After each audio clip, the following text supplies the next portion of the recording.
মানুষের মন এবং শরীর দুটোই কিন্তু একে অপরের সাথে গভীরভাবে সম্পর্কিত। যদি শরীর ভালো না থাকে তাহলে মন ভালো থাকে না, আবার মন ভালো না থাকলে শরীরও ভালো থাকে না।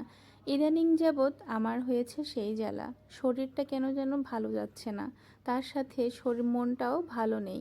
শরীর ভালো না থাকলে যেমন কোনো কাজকর্মে মন থাকে না, আর মনটাও ভালো থাকে না।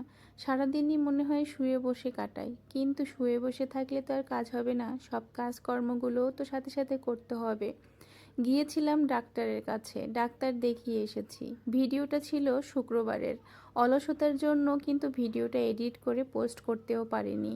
ডাক্তার দেখিয়ে এসে রাতে রান্নাবান্না করছিলাম, সারাদিন প্রায় না খাওয়া অবস্থায়। সেই সকাল 10টায় গিয়েছিলাম ডাক্তারের কাছে, আর বাসায় ফিরেছিলাম 4:30টার দিকে। সারাটা দিন সেই মেডিকেলেই ছিলাম, দুপুরে খাওয়া হয়নি, সকালেও না খাওয়া ছিলাম। একেবারে খালি পেট থাকার কথা ছিল, তার জন্য কিছু খাওয়া দাওয়াও করা হয়নি।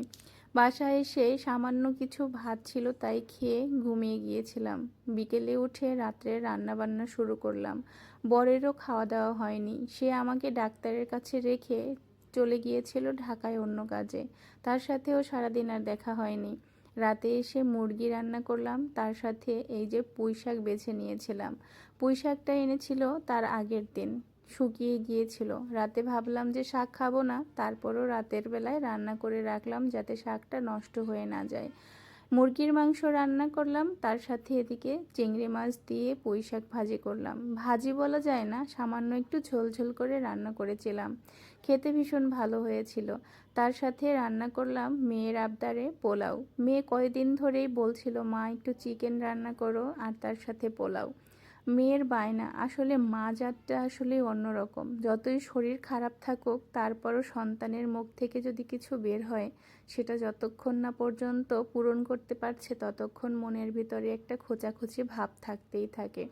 আমারও হলো সেই দশা। শরীর যতই খারাপ থাকুক মেয়ের আবদার পূরণ করতেই হবে। আসলে মেয়ে বলে কথা না, ছোট বাচ্চা মুখ থেকে যখন তখন অনেক কিছু বের করে দেয় খাওয়ার জন্য, সেটা পূরণ করা উচিত। কারণ আমরা কখন কিভাবে কোথায় চলে যাব তার কোনো নিশ্চয়তা নেই, তাই খাবারটা অন্ততপক্ষে খাওয়াতে হয়। রান্না শেষ হলো, মেয়েকে খেতে বসিয়ে দিলাম। মেয়েকে বললাম তোমার যা মন চায় তুমি তুলে নিয়ে খেয়ে নাও, আমাকে আর বিরক্ত করো না, আমি একটু রেস্ট নেই। আমি এই বলে শুয়ে পড়লাম। আজকের ভিডিওটা কেমন লাগলো জানিও।